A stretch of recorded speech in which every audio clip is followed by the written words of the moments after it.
When the Civil War started, 4 million people were living as slaves in America. This in a population of barely 32 million. At the outset, for President Lincoln and the North, the fighting was about the preservation of the Union. Soon enough, though, both sides understood it was slavery that underpinned the war's many complexities.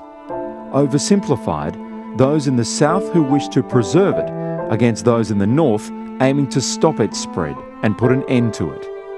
In the 150 years since the war broke out, Americans white, black from the North and the South have wrestled with the meaning and the legacy of this extraordinary conflict.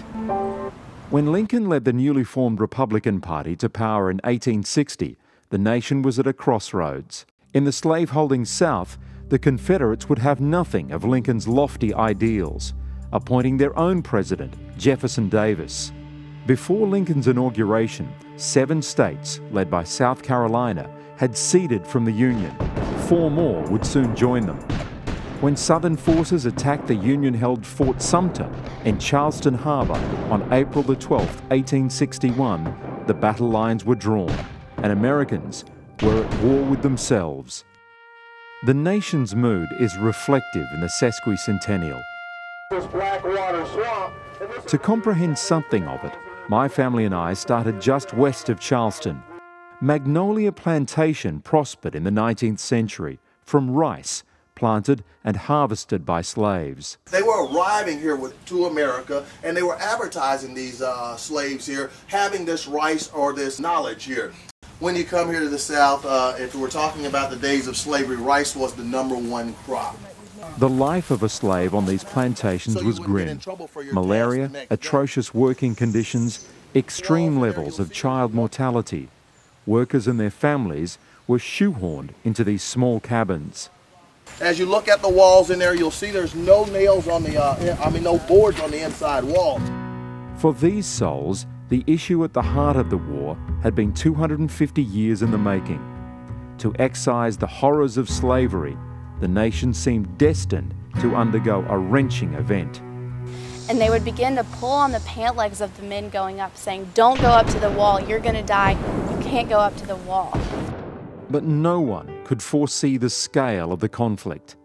620,000 soldiers lost their lives in 4 calamitous years. About a third died in battle, and the rest from diseases like dysentery and typhoid. By the end of the siege, they had stretched us along a 40-mile front, from the north of Richmond to the southwest of Petersburg and everything in between. On battlefields from Tennessee to Virginia, Georgia to Pennsylvania, stories are told of families and friends divided, of victories and defeats, of slaughter and of compassion. He took his son's corpse and buried it right over there in that field. If there had been early doubt about the objective for the fighting, the picture was made very clear in Washington on January the 1st, 1863. I'm sure you've heard of the Emancipation Proclamation, which freed the slaves here in the United States. This was being issued, and so Abraham Lincoln, he wanted a victory so that he could sort of cushion this proclamation that he's sending out. Within the Confederate states, slaves were declared free. Of great significance for the Union cause, Lincoln allowed black men to fight for the North. 200,000 chose to do so before the war ended, many of them former slaves. The war etched into folklore the names of Robert E. Lee, Ulysses Grant, and William Tecumseh Sherman. Battle names like Gettysburg, Antietam, and Fredericksburg. But it would be 100 years after emancipation before an African American stood at the Lincoln Memorial and delivered a speech for the ages.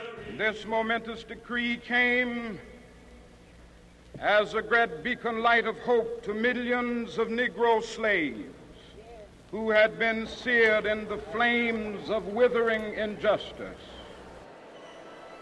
Nearly 4 million people visit the memorial every year, not all aware of just how much Lincoln shaped the America of today. The 13th Amendment to abolish slavery was finally adopted in December 1865, a day President Lincoln didn't live to see. He was assassinated at Ford's Theatre in Washington just 5 days after the Confederate surrender. African Americans, though, will never forget the Lincoln legacy.